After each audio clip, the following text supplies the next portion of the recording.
Yes. Don't... Whoa. In fact, we have... He was. Centuries may have passed. In our last tale, Rex Lapis was walking alone in the mountains. He heard a remote voice, unlike any other, coming from a crack in the earth. Most of the ancient geo-life forms that live below Liyue are blind, having not seen the sunlight for an age. The voice was sometimes sad and song-like. Other times it was loud and thunderous. The Lord of Geo searched here and there before finally unearthing a strange stone from the bedrock. That's how Azhdaha was. I answered his wish and took him above ground. The Lord of Geo took pity on the rock spirit and carved it into a magnificent work of craftsmanship, a vivid representation of a dragon. I bestowed him with a pair of eyes to see the world and came to an agreement with him. With his fingers, he made 2 eyes. Quicker than words could tell, lightning flashed and thunder roared, and a living, breathing dragon soared into the clouds. I agreed to let him live among the people above ground. But if the day ever came when he brought ruin to order, he would once again be sealed in the dark. The dragon accompanied the Lord of Geo, fighting campaigns alongside him in the 4 corners of the world. We have a saying to eulogize these events. The crash of a spear brought billowing dust. The mountains and waters made way at the sound. The sight of a dragon bestowed with a touch the promise of rainwater blessing the ground.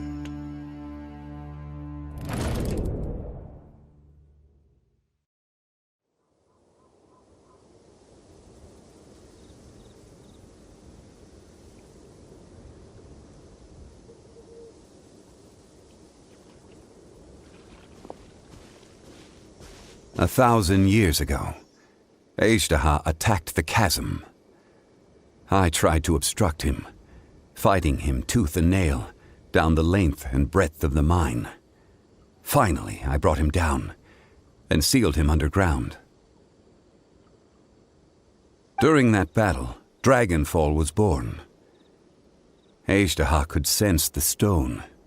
Subconsciously, he wanted to use it to find me. Despite being the victor, I could not claim to be stronger than he, and in his heart, he still retained an ounce of goodwill towards me, towards Liyue, towards life above ground. He was willing to be sealed away, but as the erosion set in, he forgot. Even I cannot avoid it, but there is something I understand better than most. When the door opens, it is time to leave. The greater the power, the greater the danger erosion may bring about. The millennia may come and go, but even a stone may tire. Personally sealing away an old friend. This is just one form of erosion I have endured. People abandon and surrender the things they love to pursue the right path.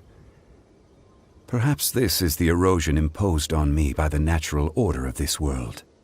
That I was a god of mankind.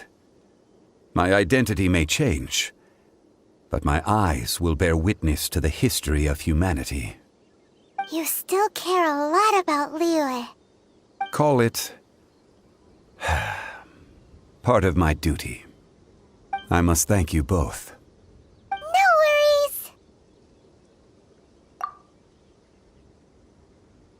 Oh? About what?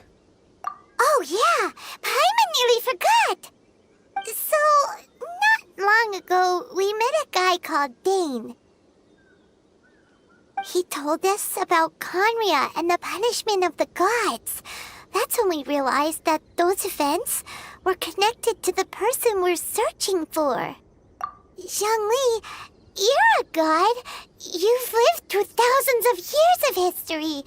Surely you experienced the incident? I cannot say. Why? You can't even give us a thread of information? This is so important to us. I understand. But I must apologize. This is my contract. You mean another past grievance?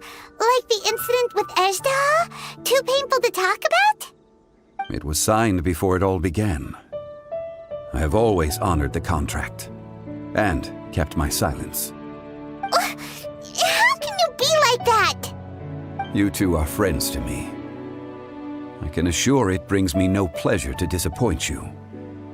But as the god of contracts, I cannot go back on my word. Would you be ready to find out? It appears your understanding of this world continues to grow. There are many events of ages past, many secrets that lie hidden. They have been eroded by time, forgotten by the people, abandoned. But you are capable of finding them and bringing them into the light.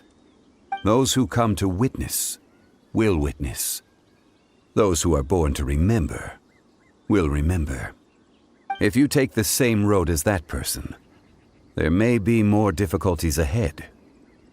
But as long as you firmly believe that you are on the right path, everything has meaning.